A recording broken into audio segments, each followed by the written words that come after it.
क्या Asia cup 2025 के लिए पाकिस्तान का स्क्वाड फाइनलाइज हो चुका है और इसके हवाले से क्या अपडेट्स हैं उसके ऊपर बात करेंगे। जबकि इसके अलावा जो सबसे बड़ी चीज़ है वो ये है कि क्या हम पूरी तरह एशिया कप के लिए तैयार हैं, हमारी बैटिंग लाइन बेहतर हुई है या मज़ीद ख़राब हुई है।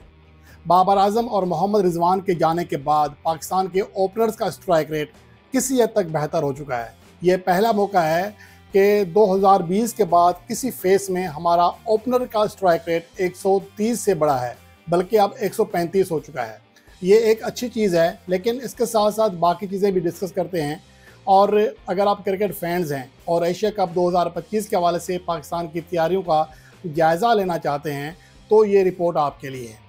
सबसे पहली बात तो ये है कि क्या एशिया कप 2025 के लिए पाकिस्तान का स्क्वाड फाइनलाइज हो चुका, तो इसका सीधा सा जवाब है हाँ। लेकिन यहाँ पर चंद एक प्लेयर्स के ऊपर सवालात हैं, जैसा कि जिनकी कारकर्दगी में तसलसल नहीं है, जैसा कि सैम अयूब, फ़खर जमान, मोहम्मद हारिस, खुद सलमान अली आगा। और ये वो हैं जो रेगुलर प्लेइंग 11 का हिस्सा हैं, जबकि स्क्वाड में शामिल खुशदिल शाह और हुसैन तलत के ऊपर तो सवाल है ही है। लेकिन मसला ये है कि इनमें से सभी प्लेयर ऐसे हैं मासवाए मोहम्मद हारिस के जिनको ड्रॉप करना आसान नहीं है। सैम अयूब को कभी भी पाकिस्तान के सेलेक्टर्स नज़रअंदाज नहीं करेंगे, गो कि उनकी कारकर्दगी में तसलसल नहीं है। लेकिन सैम अयूब ने कम से कम हालिया 2 बरसों में कई ऐसी इनिंग्स खेली हैं जिसमें तनहा वो पाकिस्तान की फतह का सबब बने।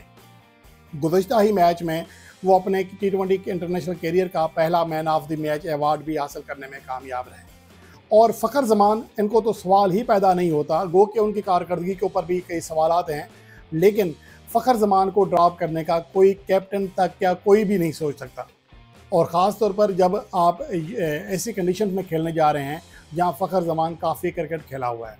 उसके बाद सलमान अली आगा चूँकि कैप्टन हैं, उनको भी ड्रॉप नहीं किया जा सकता। तो इस वजह से मोहम्मद हारिस के ऊपर थोड़ी सी बात हो सकती है, लेकिन अभी उनके पास 2 T20 मैचेस बाकी हैं। देखना यह है कि उनमें वो कैसी कारकर्दगी दिखाते हैं। तो पाकिस्तान का एशिया कप के लिए जो स्क्वाड है लगभग फाइनलाइज है। बॉलर्स भी थोड़े से चेंज होंगे जो मैं आपको बताने जा रहा हूँ इस वीडियो में। लेकिन अब सवाल ये पैदा होता है कि क्या हम बेहतर हो चुके हैं? जो हमने खुद के लिए एक इंटेंट क्रिकेट का नारा लगाया, मॉडर्न डे क्रिकेट का नारा लगाया, क्या वाकई हम उस लेवल पर आ चुके हैं? हम ज़्यादा नीचे नहीं जाते हैं, क्योंकि सलमान अली आगा की आखिरी 4 T20 इनिंग्स की परफॉर्मेंस में आपको बारहा बता चुका हूँ कि 51 गेंदों पर सिर्फ 33 रन किए हैं, 1 चौका। अगर वो अपनी परफॉर्मेंस बेहतर कर लें तो ये पाकिस्तान के लिए सूदमंद हो सकता है। लेकिन ये नहीं कहा जा सकता कि अगर उनकी परफॉर्मेंस बेहतर ना हुई तो उन्हें टीम से ड्रॉप कर दिया जाएगा। कम से कम एशिया कप 2025 तक तो वो कैप्टन ही रहेंगे। उसके बाद जो बाकी चीज़ें हैं वो उनके जवाबात देखते हैं। मिडल ऑर्डर में कई कुछ मसाइल हैं। हसन नवाज़ को भी ड्रॉप नहीं किया जाएगा। तो असल मसला आ रहा है ओपनिंग के ऊपर। एक तो ये कि हमने ओपनिंग चेंज की है, तो ये समझने के लिए मैं आपको एक रिपोर्ट पेश कर रहा हूँ जिससे आपको अंदाज़ा हो सकेगा कि पाकिस्तान स्ट्राइक रेट में कम से कम वाकई ही मॉडर्न डे क्रिकेट खेलना शुरू हुआ है। लेकिन जो मसाइल हैं वो हैं अदम तसलसल। पाकिस्तान के बैटर्स यानी कि ओपनर्स में अगर तसलसल आ जाए तो पाकिस्तान क्रिकेट टीम वाकई ही मॉडर्न डे क्रिकेट के ट्रैक पर चल पड़ेगी। यहाँ बात करते हैं अक्टूबर 2018 से, जहाँ से फ़खर जमान रेगुलर ओपनर थे, जबकि बाबर आजम भी ओपनिंग करने लग गए थे। लेकिन यहाँ पर कारकर्दगी का मसला ये था कि इस अरसे में अक्टूबर 2018 से लेकर नवंबर 2020 तक, जब जिम्बाब्वे के खिलाफ होम सीरीज़ में फ़खर जमान नाकाम हुए और उसके बाद जो कि दिसंबर 2020 में पाकिस्तान ने न्यूजीलैंड का टूर करना था, फ़खर जमान को फेवर हो गया था, जिसकी वजह से कोरोना के दिन चल रहे थे तो वो सीरीज़ से बाहर हो गए थे। बाबर आजम अनफिट हो गए थे, तो मोहम्मद रिजवान को हादसाती तौर पर ओपनिंग संभालना पड़ी थी। उससे पहले यानी कि मोहम्मद रिजवान के ओपनर आने से पहले पाकिस्तान के जो ओपनिंग के स्टैट्स थे वो ये थे कि 123 का मजमूई स्ट्राइक रेट था और 30 की एवरेज थी, यानी कि मिली जुली कारकर्दगी थी। और ये तमाम तर कारकर्दगी क्योंकि इस दौरान 11 50 बनी ओपनर्स की जानिब से, तमाम की तमाम बाबर आजम ने बनाई।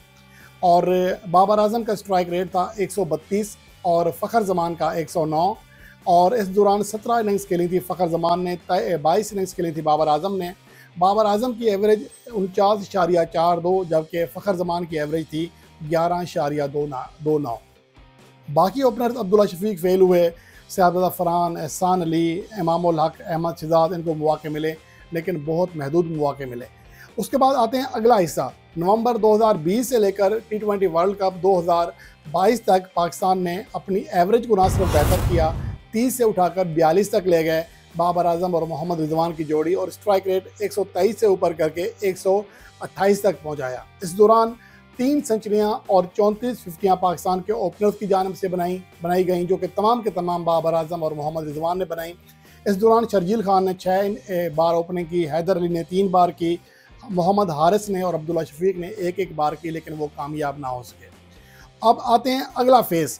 T20 वर्ल्ड कप 2024 के बाद पाकिस्तान की ओपनिंग जोड़ी चेंज की गई, बारहा चेंज की गई। सैम अयूब को मुस्तकिल ओपनर रखा गया, कभी उनके साथ मोहम्मद रिजवान ओपनिंग करने गए, कभी बाबर आजम करने गए, कभी मोहम्मद हारिस करने गए, कभी अब्दुल्ला शफीक करने गए, तो ओपनिंग चेंज होती रही। इस अरसे में पाकिस्तान की कारकर्दगी फिर ख़राब हुई, 42 से एवरेज गिरकर 26 तक आ गई और स्ट्राइक रेट नीचे आकर 126 हो गया।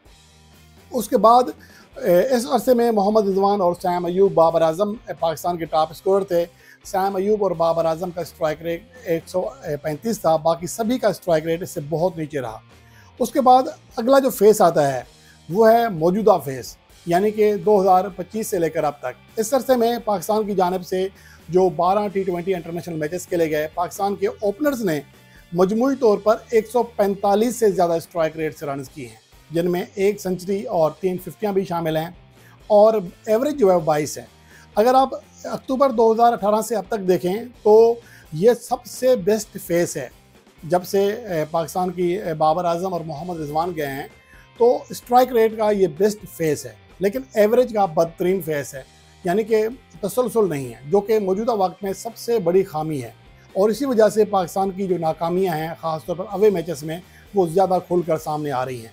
और इस अरसे में अगर आप देखें जो नताइज रहे हैं, तो 12 में से 6 मैचेस जीते हैं और 6 हारे हैं, और इन 6 में से 3 कामयाबियाँ पाकिस्तान ने बांग्लादेश की उस टीम के ख़िलाफ़ हासिल की अपने मुल्क में, जिनके मेन पेसर्स, मेन बॉलर्स नहीं थे। बहरहाल आप नताइज देख सकते हैं कि दिसंबर 2020 से T20 वर्ल्ड कप 2022 तक का जो अरसा था, जिसमें बाबर आजम और Mohammad Rizwan as a opener खेले, वो बेहतरीन दौर रहा है। 58 में से 35 मैचेस जीते, 20 हारे, 60% तनासुब रहा। उससे पहले 54% तनासुब था। फिर ओपनिंग जोड़ी टूटने के बाद 34% तनासुब हो गया फतह हासिल करने का, जो अब बढ़कर 50% हो चुका है। तो अब सवाल ये पैदा होता है कि हमने अपनी बैटिंग को बेहतर कर लिया है या हम मज़ीद ख़राब हो गए हैं। अगर हम स्ट्राइक रेट के लिहाज से देखें तो यकीनन हम खासे बेहतर हुए हैं। पहले कभी भी किसी भी फेस में हमारे ओपनर्स का स्ट्राइक रेट 128 से ऊपर नहीं गया, जो कि अब 145 है, लेकिन एवरेज भी कभी इतनी नीचे नहीं गिरी जितनी कि अब है। अब एवरेज है 22 की। अगर पाकिस्तान के ओपनर्स में उनकी कारकर्दगी में तसलसल आ जाए तो यकीनन Pakistan cricket team modern day cricket की टीम कहलाएगी। ये तो है हमारे ओपनर्स की कारकर्दगी का अहवाल। अगर हम बॉलर्स की बात करें तो सलमान मिर्ज़ा, जिसने अपनी डेब्यू सीरीज़ में शानदार परफॉर्मेंस दी, उन्हें एशिया कप के लिए कंसीडर इसलिए नहीं किया जा रहा कि उसकी वजह यह है कि उनको कहा जा रहा है कि ये कम तजर्बाकार है। ये अलग बात है कि बैटिंग में हम कम तजर्बाकार खिलाड़ी ही खिला रहे हैं, लेकिन अगर हम बॉलिंग की बात करें तो यहाँ हमारा नज़रिया मुख्तलिफ है, हमारा कुलिया मुख्तलिफ है। शाहीन अफरीदी, हारिस रऊफ़ और हसन अली ये हमारे मेन बॉलर होंगे, और स्पिन बॉलिंग में इब्रार अहमद और सुफियान मुकीम के ऊपर पाकिस्तान टीम तकिया करेगी, जबकि पार्ट टाइमर जो हैं खुशदिल शाह, सलमान अली आगा, सैम अयूब, ये जो ऑप्शंस हैं ये भी पाकिस्तान को दस्तयाब रहेंगे। तो अब देखना ये है कि पाकिस्तान का ये स्क्वाड जो कि लगभग फाइनलाइज है, इसके बारे में आपकी राय क्या है, और आप क्या समझते हैं कि पाकिस्तान का जिस तरह स्ट्राइक रेट बेहतर हुआ है, क्या इनकी कारकर्दगी में तसलसल आ जाएगा, यानी कि पाकिस्तान की एवरेज बेहतर होना शुरू हो जाएगी। ये जो अचानक हमें कोलैप्स दिखाई देते हैं, अचानक से हमारी विकेटें गिरती हैं, वो नहीं गिरेंगी। अगर ये हो जाए तो यकीनन पाकिस्तान क्रिकेट टीम T20 के मॉडर्न डे इरा में दाखिल हो जाएगी।